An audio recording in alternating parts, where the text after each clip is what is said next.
正所謂不時不食，秋冬進補適食一定要食白果啦。搞到11月係銀杏，即係白果嘅豐收期，到11、2月仲可以見到遍地金黃嘅銀杏樹。秋冬季節特別容易誘發哮喘，老人家夜尿亦都會增多。大自然對人類好好，除咗有靚景睇之外咧，仲可以準備咗對應季節嘅養生食材白果。白果味甘苦釋平，歸肺經，有斂肺定喘、止白帶、縮尿嘅功效。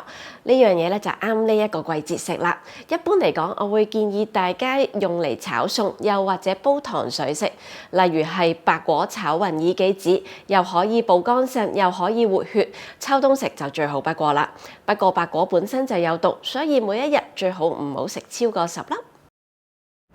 鍾意呢段片嘅記得 like、share、comment 同埋 subscribe。如果有咩 topic 大家想聽，歡迎留言俾我。中醫或者身心靈嘅角度都冇問題，最緊要記得撳埋個叮叮鐘，咁樣你就唔會錯過每一段片啦。